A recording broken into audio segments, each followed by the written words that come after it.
Hey guys, me again, Michelle, coming to you in the middle of the night. In the middle of the night. I'm wide awake, I crave your taste all night long. Anyways, some of you probably thought that I fell off because it's been a little while since I have posted. But I was just trying to figure out what the direction was that I want to go next. I don't necessarily want to have this whole channel where I'm like whistleblowing or whatnot. But at the same time, I do want to share my experience, and hopefully you can learn something from it or gain knowledge from it.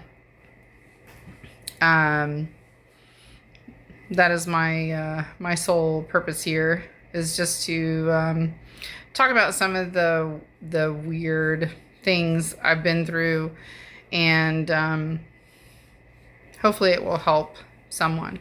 Like one voice sometimes is all it takes, or one perspective. So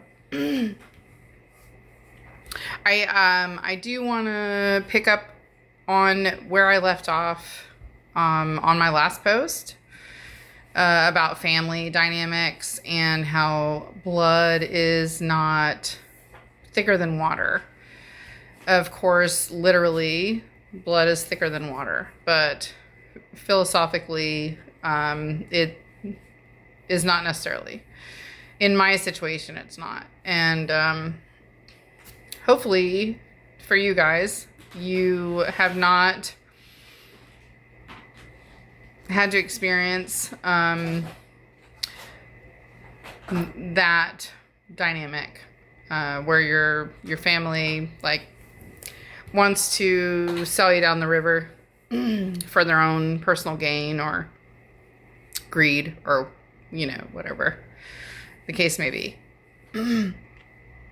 So just and trying to get organized here, because I'm really I'm not great at this. I'm gonna need that. But I am a beginner, and I'm always learning. It is a learning path, and it's not all about the destination. It is about the journey. There. So, I was just fixing it. Talking about the very weird things that have happened with my family. The last video was it was pretty out there. I'm not gonna lie. But sometimes the truth is more unbelievable than the lie. And that is simply because if people were to disclose the full truth, they simply know that it's just unbelievable, and that is also why they might get away with it, because it's so insane to comprehend that no one would ever believe. Well, I can do the most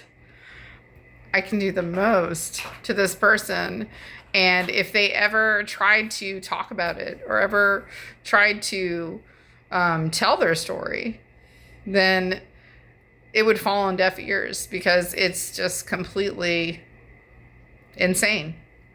Or of course they could just say, oh, they're insane. But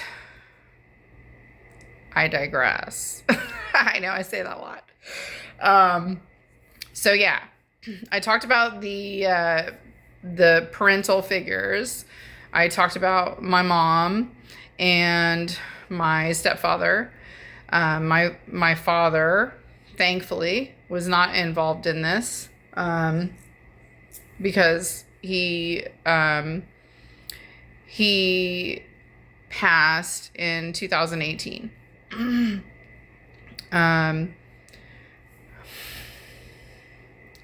So I didn't really cut away to the topic of the conversation yet, like I would normally do. But today's topic is how people come out of the woodwork when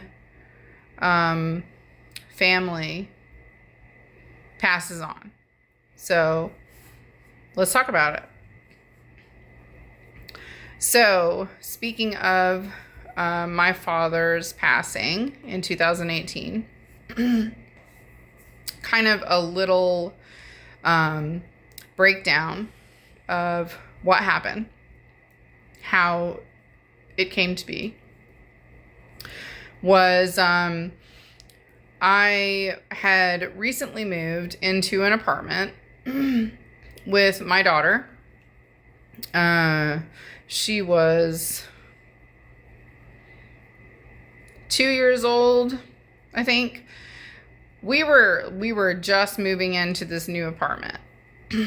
And I had recently moved from out of state, which I mentioned before. My daughter was born in another state. We were there with her father. That's where he was from California.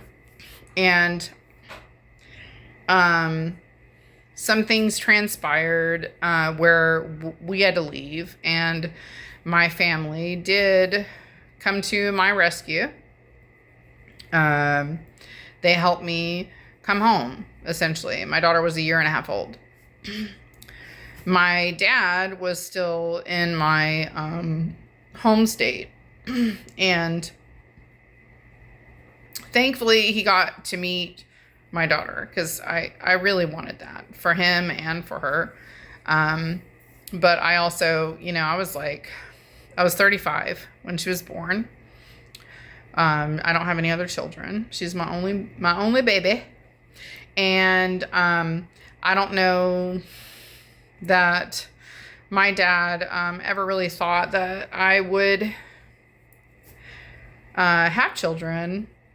I really didn't have plans to. I kind of felt like in the world we live in today that it's kind of a disservice to bring a child into this world, unfortunately, because it's really just very messed up.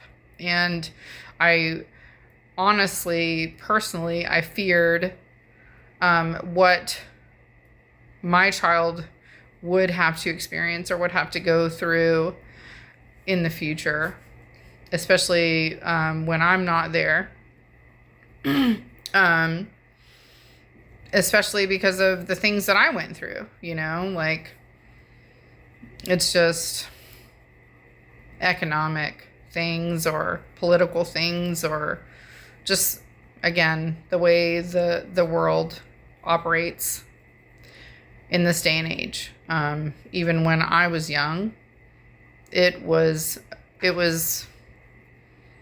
consistently going downhill, and it has really just ultimately gotten worse, unfortunately. So there was a time where I didn't think I would have children. And I was in an 8-year marriage where, we didn't ever get pregnant. But then my love child was born later on. And that's simply what she is. She was born completely out of love. And I don't regret it at all.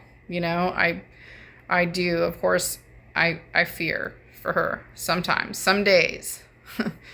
Not as long as I'm around, because I will protect her until I am on my deathbed or in my grave. But after that, I just, of course, I hope the best for her. Everyone does for their children. Anyways, I'm trailing off again because I do that. So my dad did get to meet her, thankfully, because when I came home, she was a year and a half, 2 years old before he passed. And I have some really beautiful pictures of the two of them. they were certainly You were doing Oreos. they were certainly what's the word I'm looking for? You like the gun? You like the gun? It's a button. Yes. Shush. They were not compatible souls, but they were just two peas in a pod, essentially. And it made me really happy to see how happy my dad was to be around her and just see her as her little toddler self. and he enjoyed her so much. And my dad was really he was really I wouldn't say apathetic by any means. He was just old school, like he didn't talk a lot, and he certainly did not say what he was feeling. He was not an emotional person by any means. He was an alcoholic for years, and he was very vocal in those years, of course, but then he stopped drinking, and by the time she had come around, it had been several years since he had stopped drinking, and he got very quiet. Not because he was, withholding anything or whatever. He wasn't, in the spirit anymore. He wasn't under the influence of spirits. You know what I'm saying? But, anyways, you could see him light up when she was around. He loved her. He simply loved her to death. And he, of course, he did with all his grandchildren. My younger sibling is 2 years younger than me, and had one child before me, and then had another after my daughter was born. And of course, my dad loved them too. I was just trying to remember, like, the second one, if my dad was still around. And yes, he was, like, for a short time. Right? No? Maybe not. Okay. Anyways, I don't know if he ever got the chance to meet his third grandchild. Unfortunately, I should know that, but I don't. Anyways. So I'm at our new apartment that we just moved into, and I'm going through boxes. I'm unpacking everything and trying to organize the house and, get pictures put up on the wall and, just unpack things. And I come across a box, and this is after he had passed. Or, no, I'm sorry. It wasn't after he had passed. It was actually the night before. So I'm going through old things because I'm, again, I think I said this, I'm a sentimental person. I'm not a pack rat. I don't hold on to everything. I actually, I don't have really much to show for, you know, my journey so far in life, I don't have much to show for it because I've had to give up everything multiple times. But I was going through a box of keepsakes and whatever, and I found this card from him, and it was late. It was late at night. I want to say it was like 2 o'clock, 3 o'clock in the morning, maybe 1 or 2 in the morning. But I found this card that he gave to me when I had my 21st birthday. And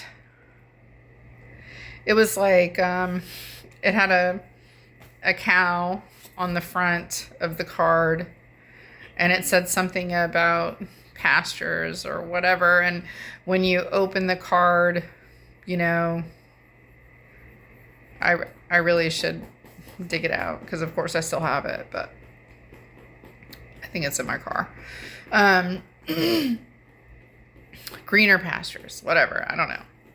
Anyways, when you open the card, it said whatever it said about moving on to greener pastures or greater pastures. And then his note underneath it was, "You will always be my baby. I don't care how old you are." You know, it was my 21st birthday when I got that card. But I opened that up and I read it, and I got very sentimental and emotional, and I thought, I should call my dad. Like, I should call him right now, because we were very close when I was gone for many years out of state, and then finally came back. I brought my daughter home so that she would know her grandparents and so that they would know her. I knew that was very important for each of them, you know, like it was very important to me that she had family outside of her parents. And it was very important for my parents to be able to experience, you know, the love and the gift of a grandchild. And even when they have others, you know, they're all a gift, obviously. Like, that's why they spoil the crap out of them, and they make your lives miserable as parents. No. Yeah, they do. No. Because they're like, well, I can just send them home. I can do whatever the hell I want. And then I can send them home to the parents. Ha ha ha. Or whatever. But anyways. Nothing evil behind that. Shush. You're invading my video. No, I'm not. Anyways. I thought, you know, I should call him. I should see what he's doing. Because we saw each other every weekend. I definitely made it a point to go and chill out with my dad, like every weekend. And usually when I would go over there, I would spend the night with him. We'd stay up all night talking, or not, you know, just hanging out. Because like I said, after he stopped drinking, he stopped talking nearly as much. But this has been, you know, a 20-year pattern or whatever. Like, I have always been incredibly close to my dad. I'm a daddy's girl. Okay. And back when he did drink, this man entertained like everybody, like all of my friends and my siblings' friends. My sibling had a lot more friends, but we all grew up together. You know, we're only 2 years apart. So because I am kind of not antisocial, but I'm just not as Talkative?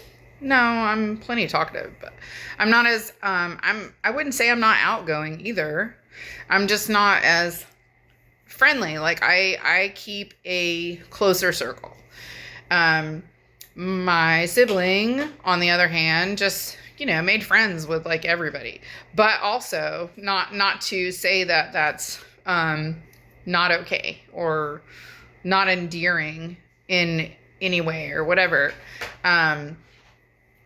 Those friends that he went to school with and stuff, they became very close friends of mine as well. We all were incredibly close. We all grew up together, essentially. They were, you know, they were all 2 years younger than me or more. And I was, you know, the big sister, which I was. And daddy was daddy. Like, everybody called him daddy, you know, like, except for my husband. At the time, the first one, you know, he would call him Mike or whatever, or Daddy Mike. He would call him Daddy Mike. But just because it was weird for him to call him Daddy, I guess, because he didn't grow up around all of us like that. But anyways, my dad, he would cook out. He would entertain. He would invite the gang over, the whole crew, and we would proceed to get drunk. And we would wait for him to cook, and it would take hours and hours and hours while he prepared these meals or whatever. And then that was like the final, you know, the grand finale was when Daddy was done cooking. We were all drunk and happy and hanging out, and then we would mow down and pass out. You know, people crashed everywhere, crashed out on the couch, crashed out on the floor, whatever. Not crashed out, fell asleep. No, crashed out. In our day, crashing out was falling asleep, not losing your shit. Anyways, so we maintained that dynamic, my dad and I. So even though I left for many years, like I said, like I was gone for 8 years, and then I came home, and well, I didn't come home exactly. I had not yet come home until my daughter was born, and then I came home, you know, when she was 1.5 years old. I saw him every weekend. I made it a point to always visit him, and you know, he was pretty much alone. Like, his family is elsewhere, and you know what family's left. His best friend had passed away like 5 years before that. And I loved that guy too. His best friend. He was family. He was always there at the family gatherings with the crew and stuff. Like, everybody, you know, knew him too. He was a fixture for sure, and he's very much missed as well. But anyways, I thought I should call Daddy. And I was like, oh, I'll just wait till tomorrow. Because it was late. Even though my dad worked graveyard shift like all of his life. He was a night person as I am.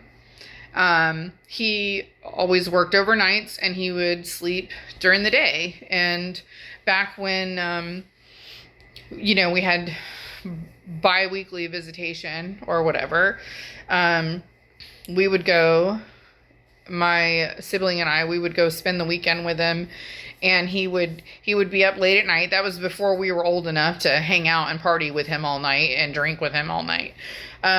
He would be up all night, we'd be sleeping, and then we'd get up, on Saturday or whatever, and he'd sleep until like 3, and we'd be like, get up, we're bored, we want to do stuff, we want to go places, whatever.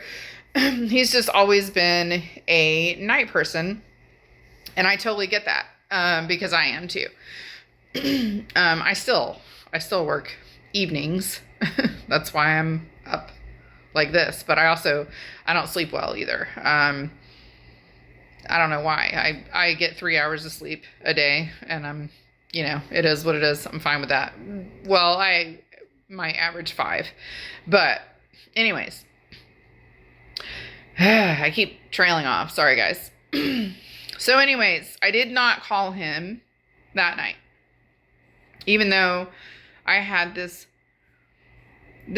very deep pull to do so, but I just, I brushed it off and I said, no, I'll talk to him tomorrow, He'll be there tomorrow. Then tomorrow came, and my brother called me and he said, hey, I just came over to visit Daddy, and he's not answering his door. And he said, I tried to call his phone and I can hear it ringing inside, but he's not answering. He's not answering the door. And he knew I had a key. And I was like, okay. I said, give me a minute. I'm going to pack up my daughter, put her in the car, and we'll drive over there. And I was about 35 minutes, 40 minutes from his apartment, from my apartment. So I said, you got to give me a minute. But I'll be there as soon as I can. So I put my daughter in her car seat, and I got the key, and I drove over there. I drove over the bridge. I drove over the river. It does. It takes about 40 minutes, 45 minutes, whatever. It was late though. It was like, I don't know. I want to say it was like close to midnight or like 11 o'clock at night or whatever. It was Saturday. And, when I got there,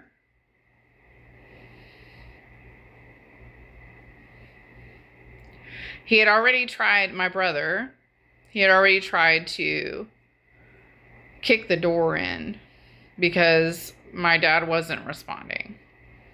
Or kind of like, not like kick it in, but he tried to kind of force entry, but just enough to get the door cracked open, and the chain lock was on, and he stopped there. Like, he didn't break the chain lock or whatever. And really, I don't know, this is a little while ago, but maybe that's not even, he must not have gotten the door open because he needed the key, right? Like, he wasn't able to bust it in. So when I got there, I was like, hey, I don't know what we're walking into here, but are we ready for this? And he was like, yeah. I'm like, all right. So, and that's what it is. That's what my memory is remembering is when I did open the door. So he didn't try to force the door. When I opened the door with the key, the chain lock was on. So at that point, he then kicked in the door, or, he busted it with his shoulder or whatever. He didn't kick it. But anyways, he broke the chain lock. And we went in, and my dad's TV was on. He had a recliner in his living room that he always sat in. He was watching TV. And that's what he had told me too. My brother, he said, I can hear the TV, I can hear the phone ringing, but he's not answering.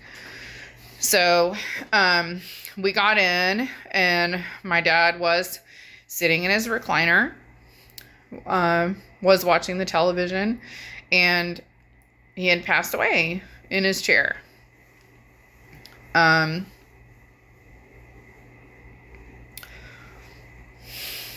Of course, we both, started crying and stuff.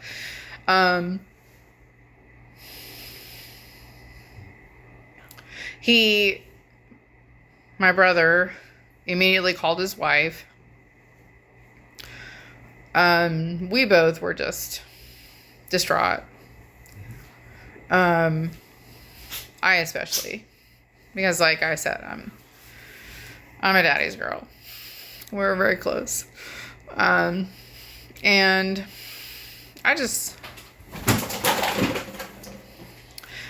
wanted to hug him, I wanted nothing more than to just hug him and like to have, been able to say goodbye. And, I did. I touched him, and of course he was ice cold. I am positive that night before, at the wee hours of the morning, when I found that card, and I had this huge inclination that I should call him right then. And I didn't. I ignored it. I ignored my intuition, unfortunately. But I think that was when he was passing. He was saying goodbye to me. He very clearly spoke to me in that way.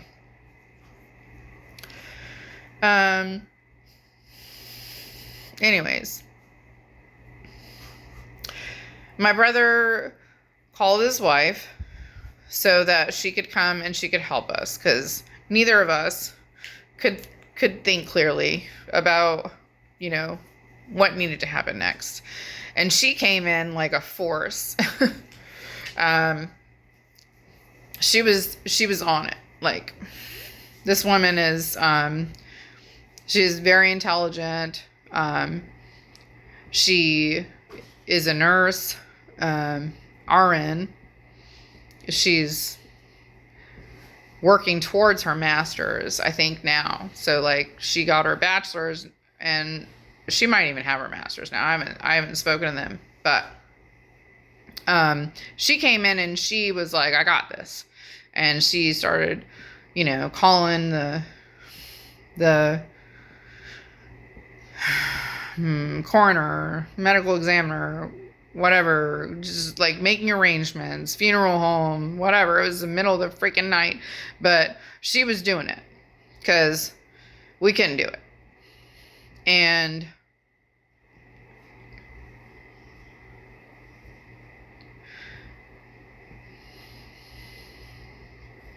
going back to, sitting with my dad and just trying to process what had just happened, what was happening. I pet his head. I was crying, obviously. I kept patting his hair. He had like a short buzz cut. And my brother acted kind of weird. Like, he was a little bit thrown off by it. I think I heard him say to his wife, like, why does she keep touching him? And hello. It's because I freaking loved my daddy. And I was very sad to see him go. And not be able to say goodbye, obviously. And then she said, do you want to, like, cut a lock of his beard off or something? And I was like, no. Why the fuck would I do that? No, I don't. I just want to pet his fucking head, okay? Like, sorry. Some people grieve like that. You're right. Everybody grieves differently. That's fine. Anyways. And then, like, my brother disappeared and he came back and he had my dad's 380 in his case. And he said, I'm taking this. And I'm like, damn, I'm still fucking crying. Excuse my language. I'm still crying and petting my dad's head. And he's like, I'm going to take this gun. And I was like, is your wife going to allow you to do that? Because she wears the pants. And he was like, yeah, I have a gun safe. We talked about it. And I was like, oh, okay. You talked about it. Anyways, that, and this is material shit, and I really don't care. I just want to simply bring it up for the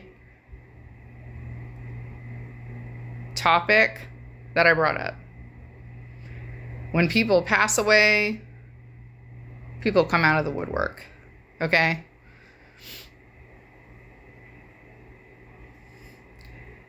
My dad and I went to the first and only gun show that I've ever been to when he bought that 380. He and I went together because, like I said, I was very much in my dad's life. He was very much in my life. My dad and my brother had a very, very volatile relationship. It didn't help that when I mentioned before that I basically raised my brother, when he hit puberty, he turned 13 years old. He started punching holes in the walls of the trailer that we lived in with my mom. He started just doing crazy shit. We started fighting. We started physically fighting. He and I pulled a door off the hinges of that trailer, fighting each other when he hit puberty. And my mom came to me and said, you know, what should we do about this? And I was like, honestly, I was pissed. I was only 2 years older. Okay. So I was 15. It was, it might've been when he was 12, because I moved out when I was 15. It was before that. So I must have been 14. She said, you know, what should I do about this? And I said, he's out of control. And honestly, from my 14-year-old opinion, I think that he needs a strong man in his life, his father, to put him in line, because these two women in his life obviously are not cutting it. It's not happening. He's out of control. And I'm not saying that she did it because that was what I thought. Maybe she just needed validation from someone else who she knew would agree, because she already knew. Whatever it was. He went and lived, after that point, he went and lived with my dad in a 1-bedroom apartment. They shared an apartment. As I said before, my dad worked graveyard shift. My brother was in high school, and excuse me, he had full reign. He did whatever the hell he wanted to do because my dad was not there, or my dad was sleeping during the day, and then at night he was at work. So my brother did whatever the hell he wanted to do. Whatever. Not saying he turned out to be a good man, you know? Like, I was very proud of him. I was impressed with him. Especially when he got married and he had his own family and stuff. Like, incredibly good dad. Incredibly stable provider, whatnot. Anyways,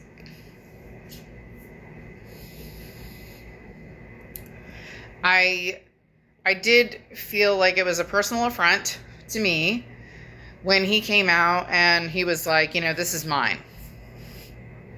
I was like, okay. After I said, oh, is your wife going to allow that? And he said, yeah. I said, okay. And I let it go. Immediately. I let it go. I was like, he's the male heir. He must deserve it more than me. Even though I am the eldest, he's the boy. So let him have it. Because you know what? I don't care. I don't care enough, I should say. We talked about it, my dad and I. We talked about it. My dad knew that I wanted that heirloom, that I was definitely interested, especially because we were together when he got it. He did have a 38 special that he had promised me. He ended up having to sell it when he did lose his last job before he essentially went into retirement and went on Social Security, disability, or whatever, and retirement. He really needed money. He was really down and out because it took like years for that to come through for him. And he had to sell that gun. He sold that 38 special to my brother's friend. And he honestly was ripped off for it. He got $500 for it. Anyways, the 380, my brother was like, mine. And not trying to harp on the whole material thing about it. What I'm really trying to say is that it was really an affront to me that he did not ask me. You know, he didn't even consider how I might have felt about it or what I thought about it, or hey, you know, should we talk about this? Like, is this okay? No, he just said, this is mine and you can have the Jeep. My dad had a Jeep Grand Cherokee. It was a 95 Jeep Grand Cherokee. And he said, you can have the Jeep, you know, you could probably sell it for $1,000. Like I said, I was not gonna argue. Like, I'm sitting here I'm trying to process the fact that my father is gone forever. And I didn't get to say goodbye to him. And you are worried about this material shit.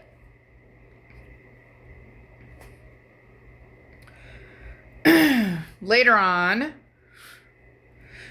which I also found to be strange, and I've talked about this before, guys, when things are not making a whole lot of sense and they're weird, I don't know. alarm bells, not necessarily alarm bells, but just like little twinges or, whatever. Just like, what the fuck is going on? Later on, ultimately, actually, the last time that I saw my brother, I was visiting him at his home. We're having a good old time. Like I said, we still got along. I got over that. I was mad at him. I told my mom about it. She said, oh, it's nothing. Let it go. I let it go. I told my ex, I said, I'm still personally offended by this, but I let it go because it's not worth a fight. I'm not going to fucking fight tooth and nail or whatever over some material, whatever, What I did get from my dad was, he didn't have anything. He didn't have anything. No inheritance, no monetary worth whatsoever, because when he was waiting for that Social Security income to start coming in for him, he did have a settlement that he got from something previous, but he literally, it was like $10,000. He literally lived on it and spent every dime of it while he waited for the Social Security to come through.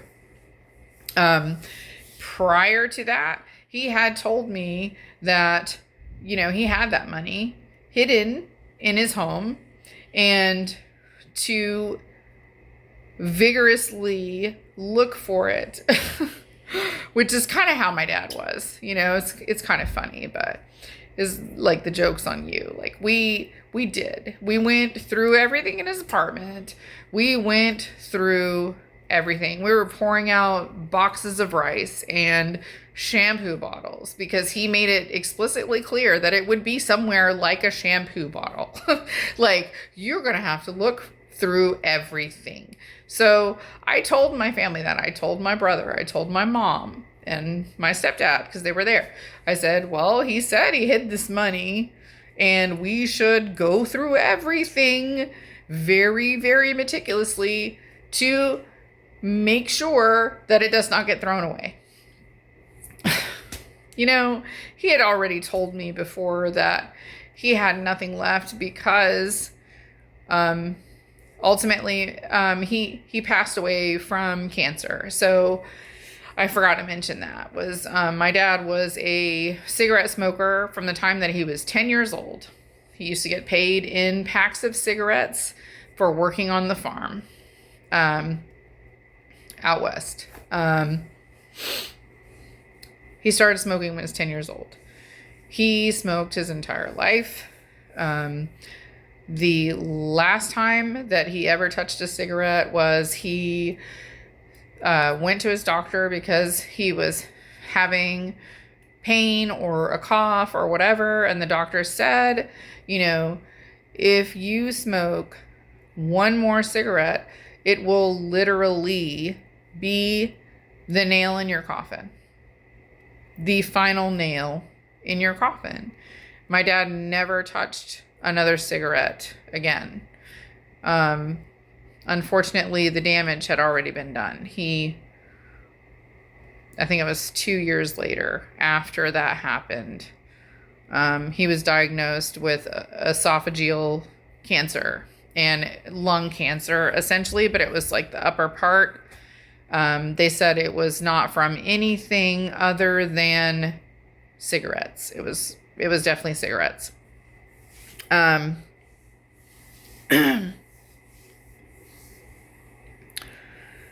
lost my train of thought again. I'm sorry.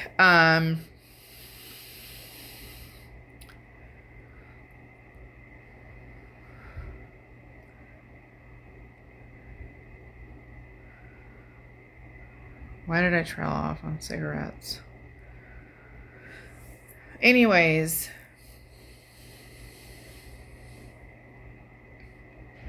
Oh, that's right. He spent his savings. He spent the last of that $10,000 that he got from a settlement on paying for chemotherapy treatments. He was receiving chemotherapy for the cancer, and he already had COPD and, like congestive heart failure issues. He had 4 bypasses since he was 45 years old or something. So a year older than I am now, I think, is when the first one, when he had to have a triple bypass. And he had 4 of them after that, or 3 of them after that. Anyways, the chemotherapy, ultimately his heart could not handle it. So that is what was his ultimate demise. Was he was on those chemotherapy treatments. His heart stopped while he was, watching TV, sleeping in his recliner, whatever.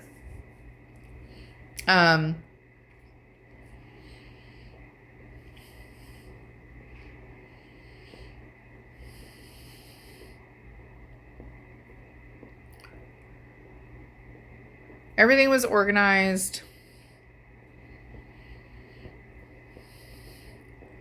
The coroner came and got him. They determined it was natural, obviously. And then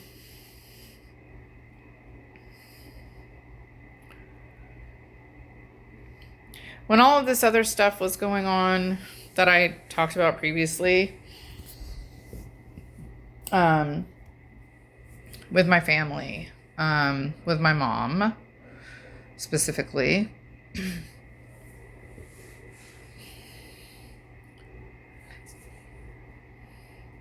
I tried to talk to him about it. He was like, I mentioned before, I was there. My daughter and I were there for 2 weeks, and things were getting really weird, and I was really pissed. I was like really pissed. I was like, this is not okay. Like, whatever is happening here it's like the freaking Twilight Zone, honestly. And he was like, you just need to keep the peace.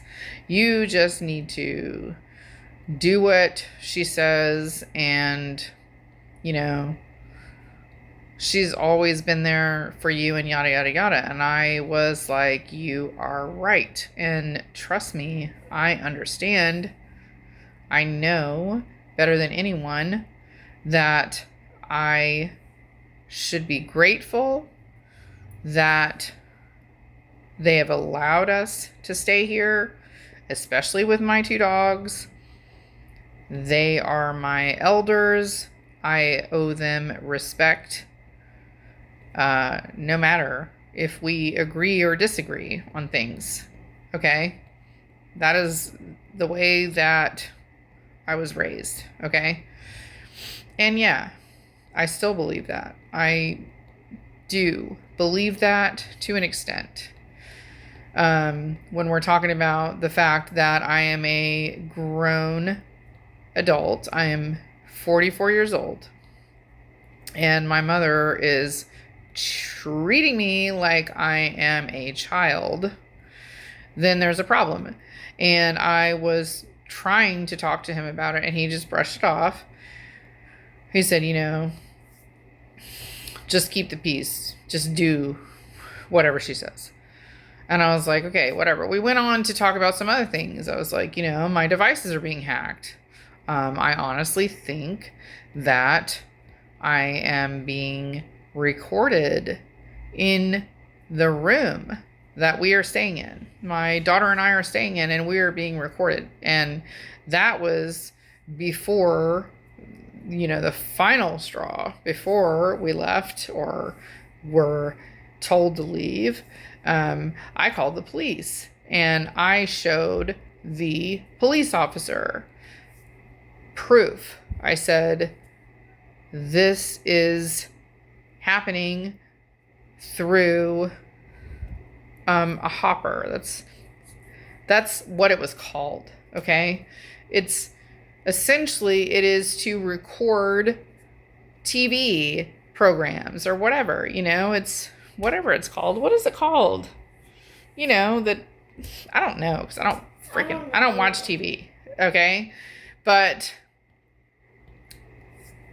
I have screenshots. I showed the police officer. The police officer came in the room and I turned on the TV and I showed him where the hacking was happening. It was like a TV they got from Mexico or something. Like half the channels, not just the channels, okay? I'm not ignorant. Like obviously there are Spanish channels and English channels. No, this was like in the settings, like half the stuff in the settings was in Spanish because they got it from Mexico. But I was able to point out to him where not only there were like TV settings or whatever, there was also an Android phone and all of the apps on an Android phone on this network that I was able to show him on the TV. All of those apps in which were on my Android phone, apps that I had not installed myself. They were not pre-installed. They showed actually that they were installed on my phone, but when I tried to remove them, there was no option to uninstall them. They were under an administrator setting where I couldn't remove them from my phone. Those same apps that I had been taking notes. I'd been writing them down. Like, what is this? What is this? What is this? I was Googling it. I was like trying to figure out, what does this mean? What is shell? What is whatever? I have a whole freaking page and a half of college ruled notebook paper, a page and a half of these apps that were just mysteriously on my phone. And I Googled and researched every one of them, and none of them were pre-factory setting apps. They were mysteriously and magically added to my device, and they also were on their network that I was able to pull up on their TV. Anyways, I'm trailing off. I'm bad about that. It was a whirlwind of things until I finally got out. It was a hard few months, to say the least. I tried to reference those text messages with my brother, especially when we did leave. And I talked about this before. My mom said, you've done a great job with your daughter, but you can leave her with us now and you can go. And I'm like, I can go without my daughter. And where exactly am I supposed to go? Because you obviously were my last freaking resort, because I didn't want to live with you to begin with. Okay. I have nowhere to go. So you want me to go live in a gutter on the streets, and you want me to leave my daughter with you? No, not happening. So when we did meet that proverbial gutter, okay,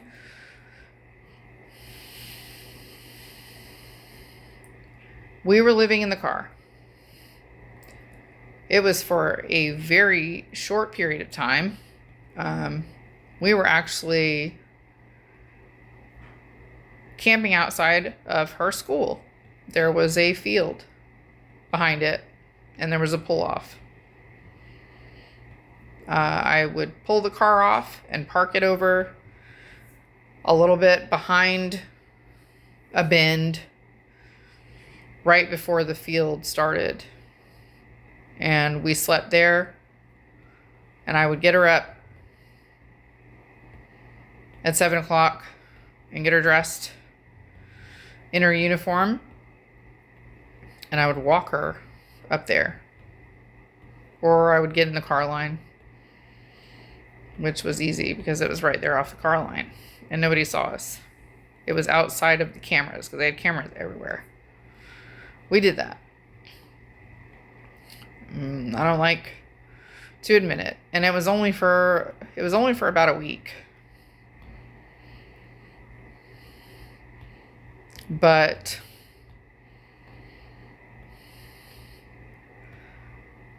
as soon as I got the news, and I was staying with a friend. That was only temporary. That was very temporary when that happened. And my friend found out about it. And she said, just come stay with us for a couple weeks or whatever. And I had the dogs, which was a problem. Dogs weren't allowed, whatever. But we did have somewhere to go. And somewhere along that time, I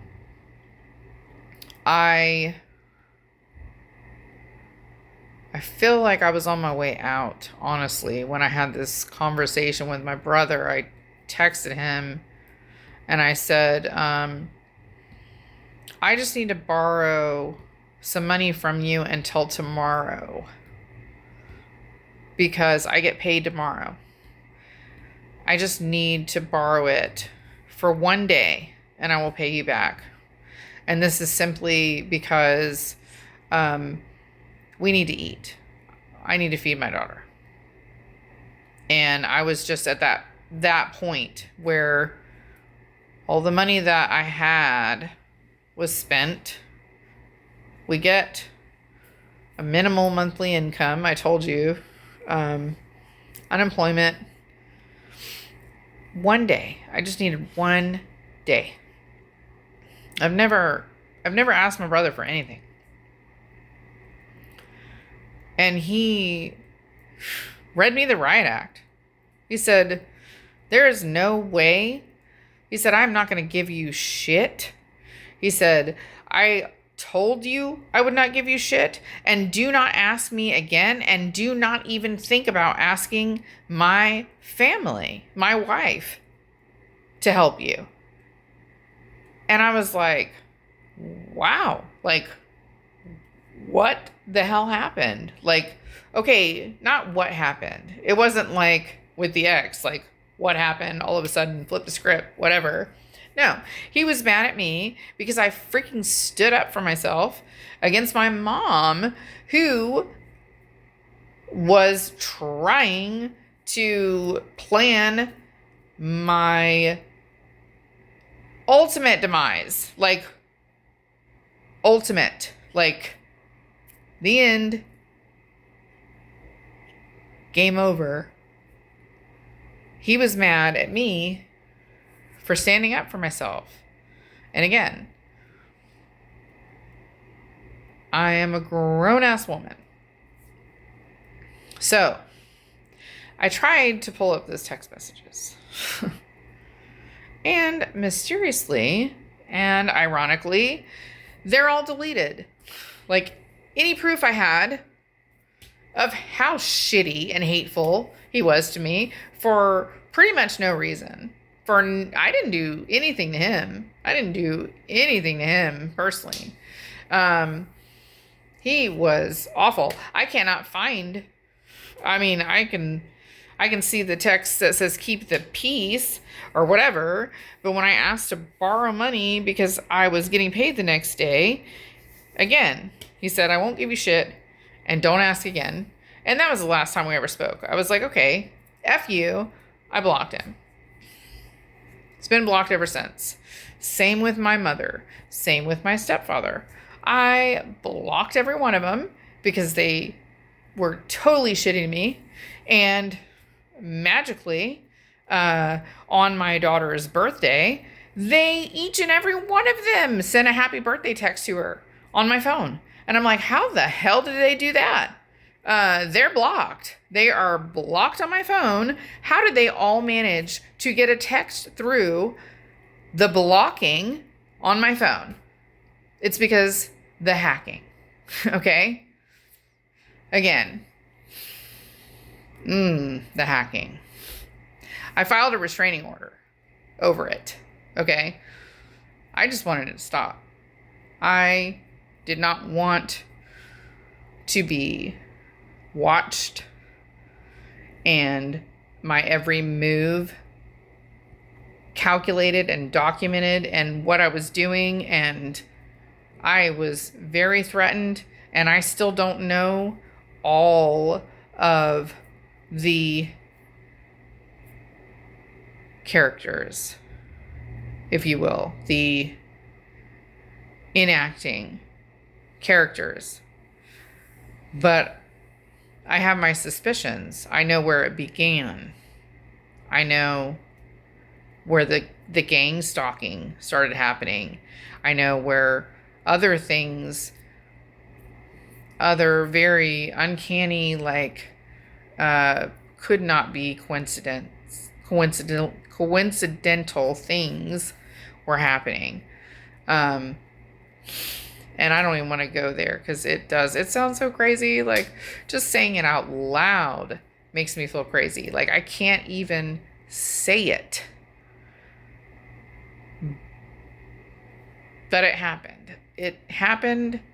I heard it. Not only intuitively, but I overheard it. I overheard phone conversations in the middle of the night. I saw on devices where things were being recorded and apps that shouldn't have been there. And I also saw that when I looked up those apps, or I tried to explain to my brother what I was seeing.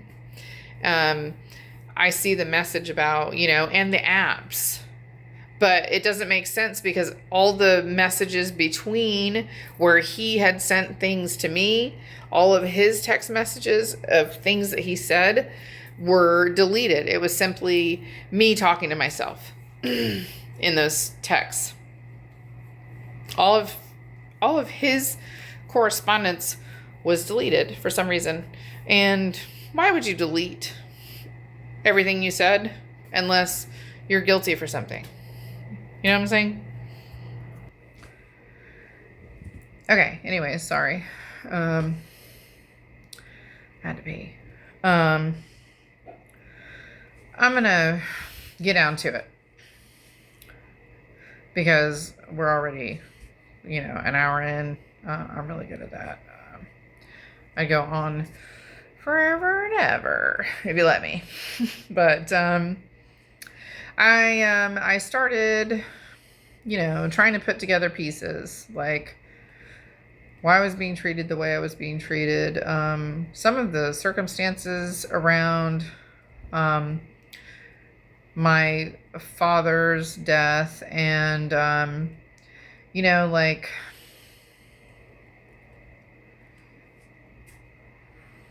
I forgot to mention the 380. I was getting there, but I didn't get there. Was the last time I saw my brother. He was, just candidly talking about this other firearm that he got from my dad that I had no knowledge of. Didn't even know my dad had it. It was a beautiful, intricately carved, had a handmade stock on it, and it was a shotgun. And he showed it to me. My brother did. He showed me. He's like, yeah, that was Daddy's too, and whatever. And I was like, I have never even seen this. I didn't know about that at all. But he had that too, which he apparently just, helped himself to, which, whatever. Like I said, I don't care.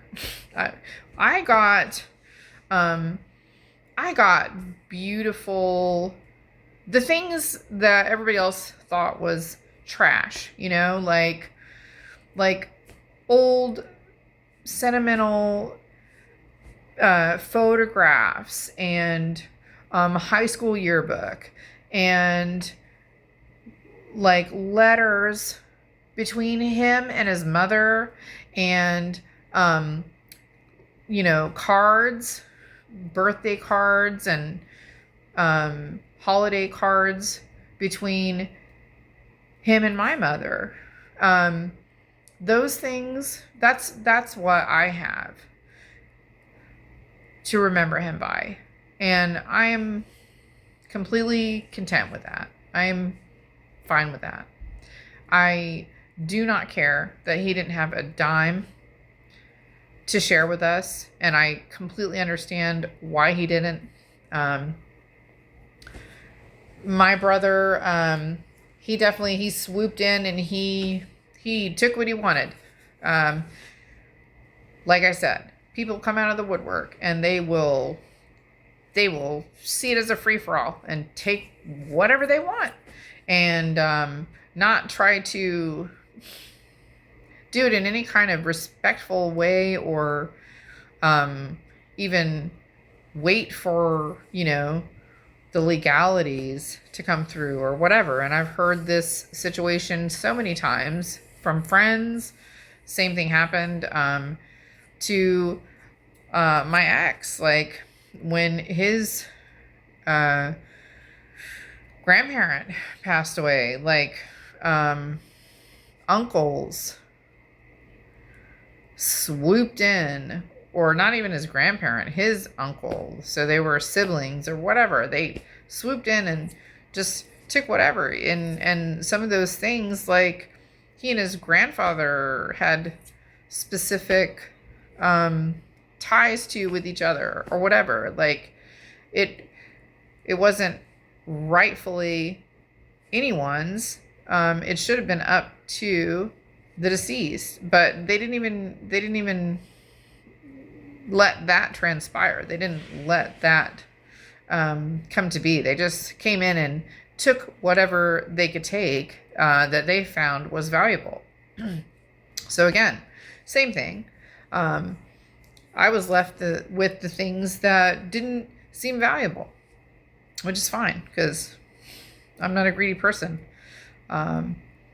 I'm more sentimental, not materialistic. So anyways, I did find it unusual that my brother acted in the way that he acted, and then the last time I did see him, he proceeded to show me his altar to our dad. And I say an altar. I'm exaggerating. Okay, I'm being an ass, but he did in his garage. He has like a what do you call it? It's like a tool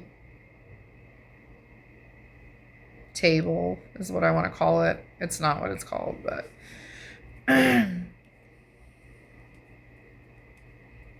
I should know because my dad and I used to work on bikes together when I was 6 years old. He would work on his motorcycle and I would work on my bicycle, and he got me a little miniature toolkit so that I could work on my bicycle while he built his Triumph from the ground up. And I took my bicycle apart and like bolt by bolt with my little tool set that he got me. It's probably pink. I don't remember because I was a babe. But and then I put my bike back together and we worked on our bikes together in the garage. So I should know it's not a tool shed. It's a freaking table made out of, wood and sawdust or whatever. Not to be mistaken with a sawhorse. But anyways, my brother had like what resembled an altar. Honestly, it was my dad's urn. It was a picture of my dad. It was his British flag that he had hanging in his apartment, that he had always had hanging in his garage. Now my brother's got it hanging in his garage above his urn and his picture with his triumph and, you know, maybe a couple other things, like all right there in this area. And he said, "Oh, you see my tribute to Daddy?" And I'm like, "Ah, cool." When they had such a volatile relationship and he really like was not there a lot. They fought a lot.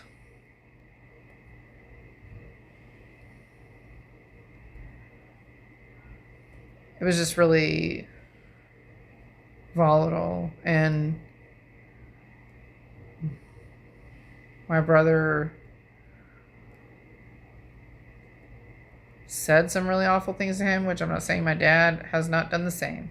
My dad has done some awful things to my brother. I mean, they were two grown-ass men living together, and they definitely had it out a couple times.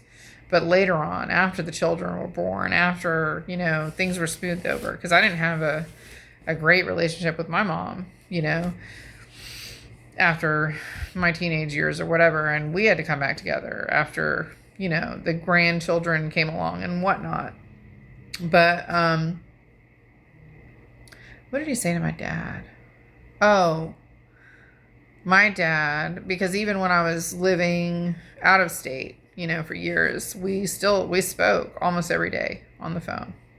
If not every day, every weekend. It was always every weekend, if not more. You know, like I said, I visited him every weekend. We spoke every weekend, if not more than that, even though I was out west and he was, you know, on the easternmost coast.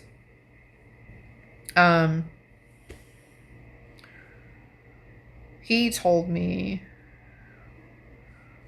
that my brother said he was toxic and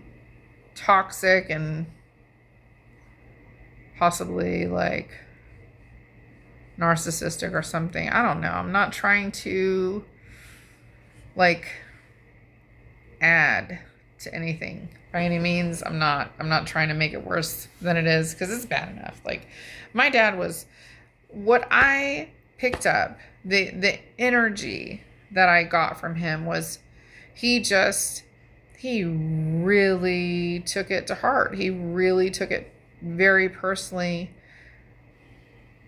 And how it came about was he asked me, he said, "Do you think I'm toxic?"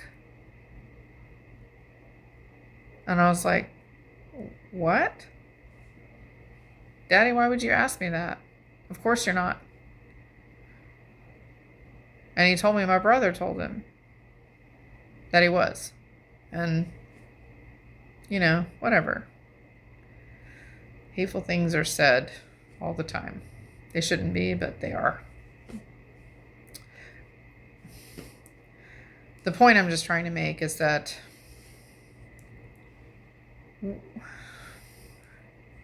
if you feel this way, if things are so volatile or so separated, like you're not on the same wavelength, you're not close, whatever, why have a freaking shrine?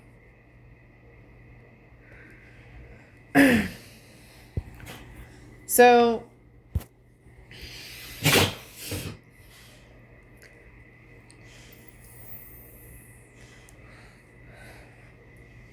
oh my God.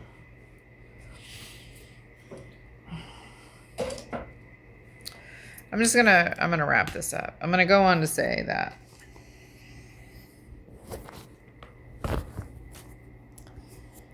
in my research,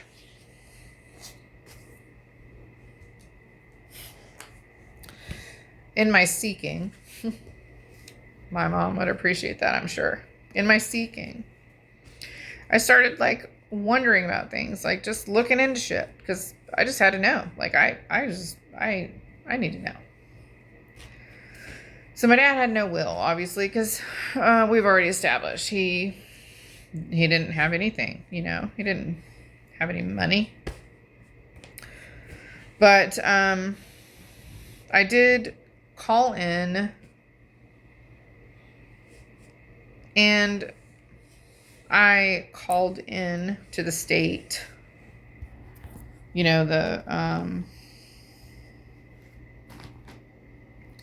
the probate department or whatever of the state. I called in because the first thing that I thought was incredibly strange, and this is what I'm talking about. When you see some things that don't make sense or don't add up or whatever, you might want to look into it. You might actually want to find out what the hell's going on. Like, nothing wrong with that.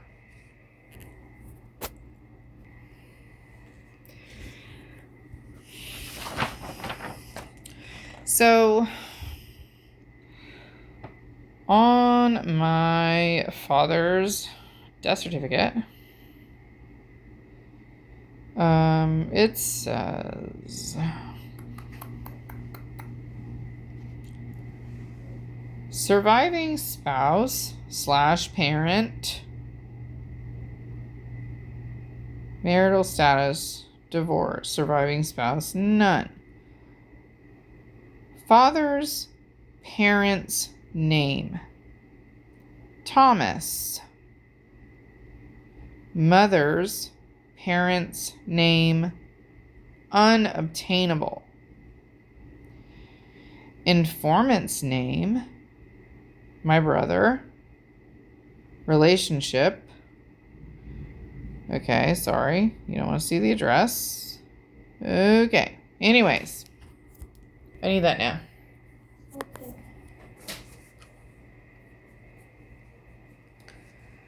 I think initially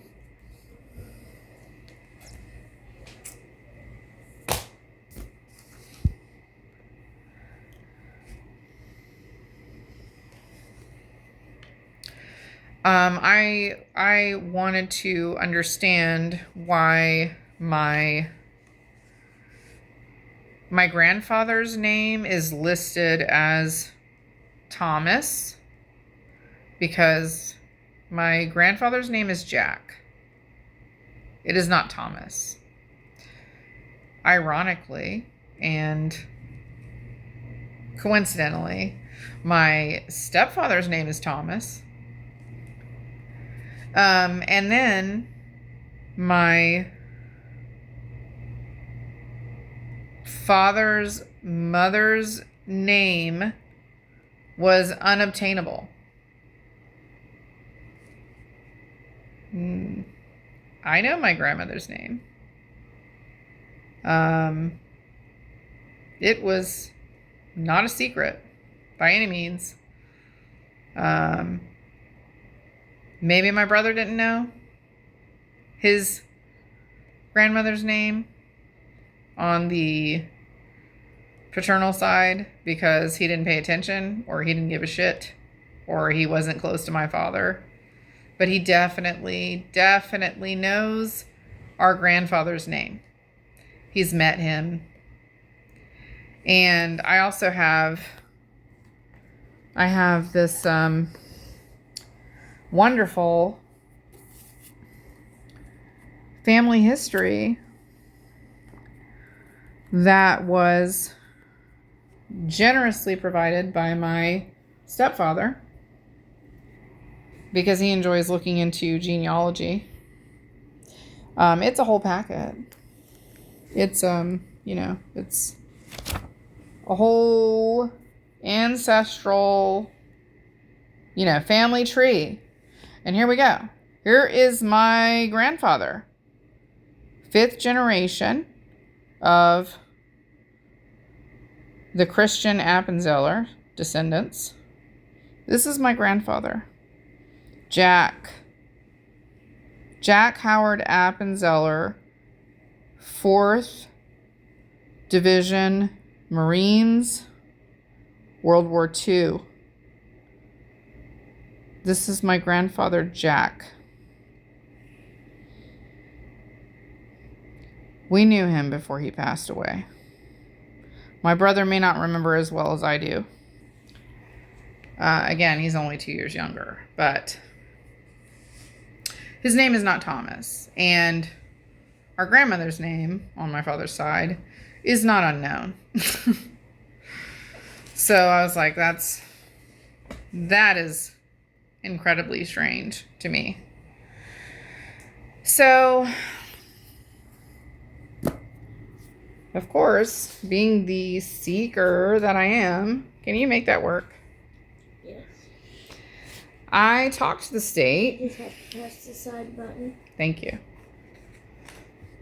I talked to the state and I asked about a will. I said, can you just tell me, because, again, I'm going to flip the camera around. So, this is what I found. Can you get in trouble for falsifying information on a death certificate? And this is your answer. Yes. Falsifying information on a death certificate is illegal in the United States and is considered a serious offense. This action is considered a form of fraud and forgery, carrying significant legal consequences, including potential felony charges, substantial fines, and imprisonment.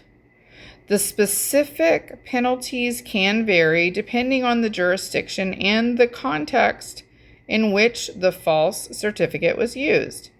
In Florida, knowingly making a false statement on a death certificate or using a fake certificate for deceptive purposes constitutes a third-degree felony. If the falsification leads to great bodily harm or death, the offense can become a second-degree felony. This is punishable by up to 15 years in prison, fines up to $10,000, or both. Reasons for illegality: fraud. Falsification can be used to illegally obtain life insurance payouts, inheritances, or other benefits. Forgery. This involves creating or altering official documents with the intent to deceive. Undermining trust. It erodes the credibility of official records and potentially impacts the accuracy of vital statistics and public health data. Consequences. Criminal charges. Individuals may face felony charges and imprisonment depending on the jurisdiction and the severity of the offense. Fines, significant monetary penalties may be imposed. Dang. So, I was like, okay, so the reason that someone might do this, someone might straight out lie on a death certificate, is because they're trying to maneuver some benefit towards themselves and away from someone else. Fraud. I called the state. I asked about a will. I said, did he have a will? And they said, no, we don't see that he has a will or anything like that. I asked about heirs, and not only was there falsified information on the death certificate, I also was conveniently left out as an heir. If there, would have been any inheritance or whatever, I was conveniently not mentioned as the other child, the eldest child. Only my brother was mentioned. And I also found out, like, when I mentioned before that my sister-in-law came in, she swooped in, she took care of everything. They paid for the cremation of our father because she had just recently gotten some sort of inheritance from her grandmother or something, and they were able to pay, the $1,000 or whatever that it cost to have my dad cremated.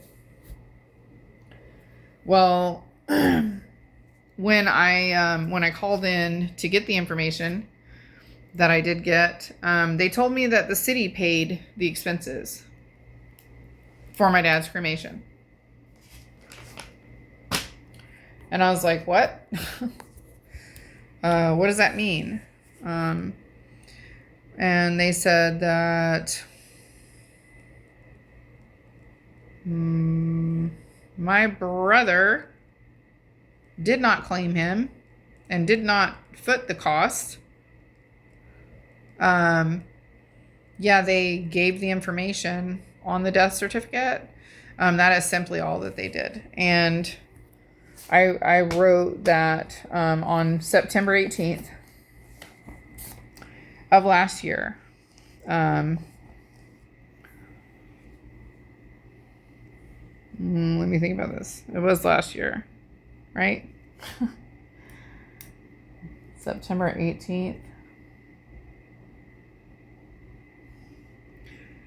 I wrote, found out today that my brother and his wife apparently didn't do shit to have daddy cremated. They left him for the city to handle, and the city did the processing. And they're the ones who subpoenaed for the release of personal property or whatever. So the release of personal property, what I found out about this is there was a disposition of personal property, which was my dad's bank account. Whatever he had left in his bank account, which I had my dad's wallet, like I said, I got his photographs and old cards and whatever. Well, his wallet was in there. My brother didn't think that was, useful in any way. He didn't give a shit about his wallet, which I have my dad's little, birth certificate card. It's really cute. It's like laminated. It's in his wallet. Like, who carries their birth certificate in their wallet? But it's like a little birth certificate card and his social and his debit card from his bank or whatever. And apparently he had between $800 and it was under 2,000 or whatever. And I think one person told me 800. It was around 800, and the other one said it was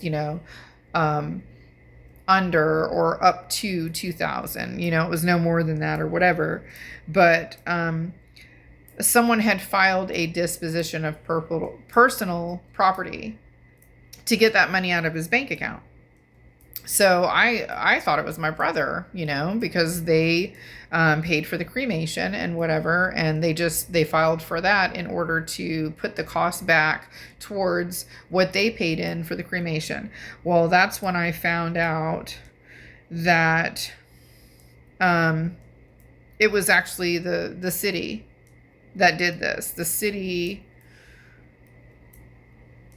took care of the whole cremation process, paid for it out of their funding or whatever, and then they did the disposition of personal property to retrieve whatever money was in his bank account to make that money back, for putting up the expenses.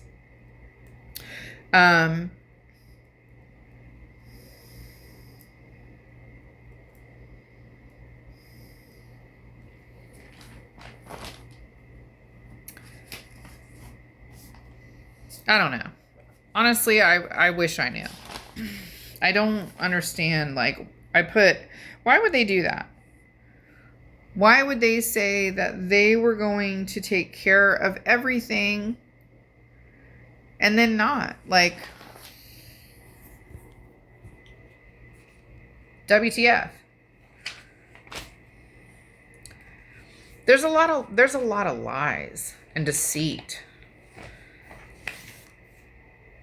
and crazy shit going on around me and in my family, and it's funny, like, because some you know readers or guides or content creators, they'll be like, this kind of crap happens to you if you're chosen, if you're a chosen one or whatever. I'm not chosen. I'm just me. But it is unheard of to start finding out like all these things like in a barrage, like all at the same time. And maybe it's just because I am just now waking up. Like, I have been in the dark. I have been deceived and lied to and manipulated and controlled and set up for so long. I could not see the forest for the trees.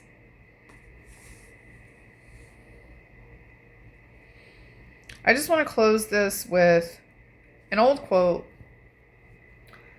that I used to say, like, when I was like in junior high school. It's by Peter Steele from Typo Negative, whom I love.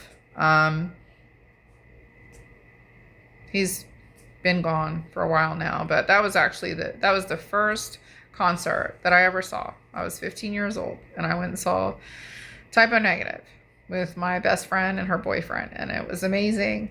And Peter Steele used to say, "Base not your joy upon the deeds of others, for what is given can be taken away."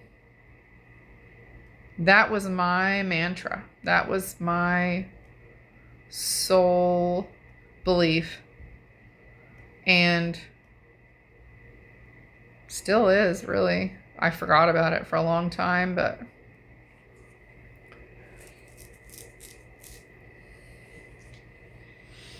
you guys, I was 14 years old when I was quoting that. I was putting it on creative writing projects in yearbooks. People would say, what do you want? What do you want to say that will be remembered in time or whatever? And I would say that quote, "Base not your joy upon the deeds of others, for what is given can be taken away." Food for thought.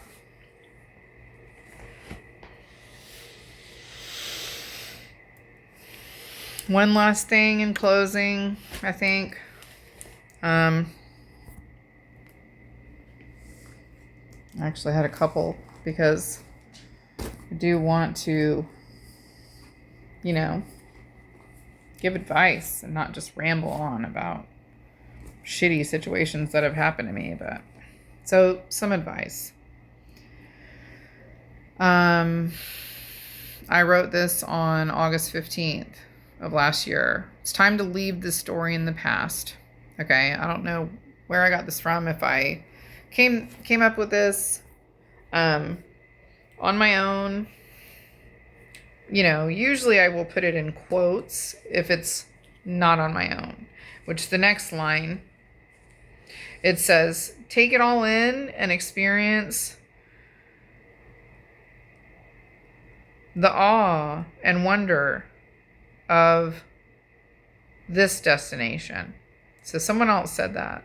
I cannot quote or tribute who said it. Unfortunately, it was probably, one of my guides, one of the readers that I follow, whatnot. I'm gonna lay odds it was Andy with 13 Moon Tarot. So a little shout out to 13 Moon Tarot. I also said there's no need to dwell on how difficult the journey has been or how tight the passage to get where you are now. Just take it all in and experience the journey. You have come here too many times before. Try to experience it as if it's for the first time. For you are renewed, and the old you is no longer your concern. Practice the beginner's mind, not labeling or naming what you see and experience, or that situation that was too difficult only a few days ago. Just be with it and breathe. You have already gone beyond it. You have overcome and resolved, even if no one realizes it. That's healing.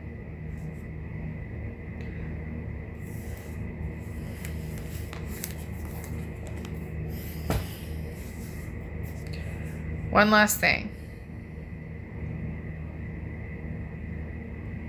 And this one is one to live by. Okay? It's in quotes. Heal the part of you that clings, that fears, that feels that love must be held tightly or it will slip away.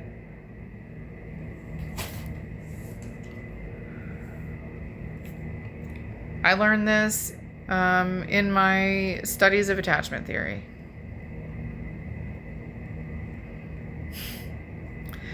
Nothing you try to do or say or control is going to change the outcome. You just have to let it flow and surrender, if you will. Let the universe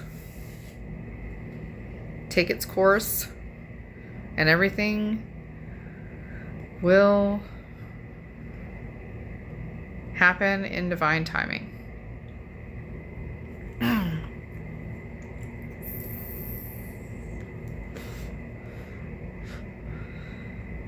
And the truth will come to light, no matter what. And justice will be served. The scales will be balanced. Just trust your intuition.